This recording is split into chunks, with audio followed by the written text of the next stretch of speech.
আমি শুনেছি এখানে অনেক শিল্পীরা আসেন নাকি এত বক করেন যে আপনারা বিরক্ত হন। আমি সবার ছোটো ছোটো ভাই বোনরা আসে গাইতে, আমি অনেক সময় জিজ্ঞেস করি হ্যাঁ এসেছিলো কেমন গিয়ে গেল, বলে উনি ভীষণ কথা বলেছেন।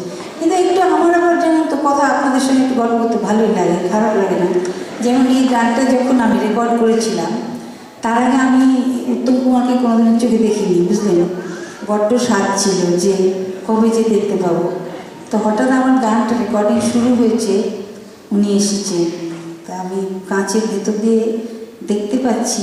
আর এখন তো রেকর্ডিং হয় কীরকম জানেন তো, অনেক ট্র্যাকগুলো আগে হয়ে যায়, কানে হেডফোন নিয়ে গানটা গাইতে হয়। কিন্তু তখন ছিল সমস্ত মিউজিশিয়ানসরা বাজাচ্ছেন একই সঙ্গে, আর একবার একটা জায়গায় ভুল হলে খুব সাংঘাতিক, মানে আবার প্রথম থেকে করতে হবে।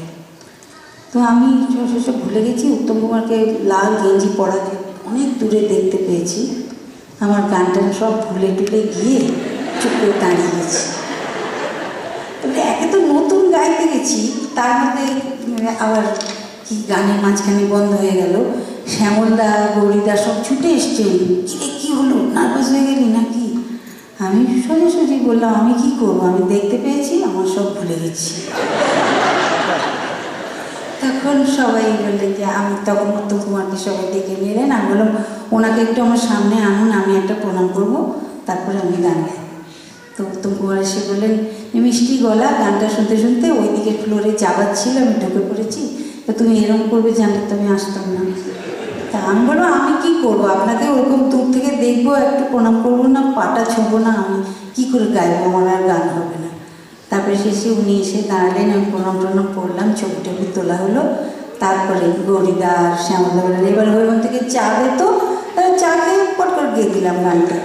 এই হচ্ছে মানে যতবার উত্তম কুমারের কথা আসে আমার ওই দিনটা খুব মনে পড়ে। আর কি ভালো মানুষ ছিলেন। তারপর থেকে যতবার ওনার সঙ্গে দেখা হয়েছে কখনো আমি সুযোগ পাইনি যে আগে গিয়ে বলবো দাদা কেমন আছেন, উনি এসে বলেন হৈমন্তী কেমন আছো। এগুলো মানে এত প্রাণগুলো পেয়েছি না যে ভরে আছি একদম। যাই হোক এবারে কী গাইবো বলুন, আপনারা বলুন, বললেই গাইব। হ্যাঁ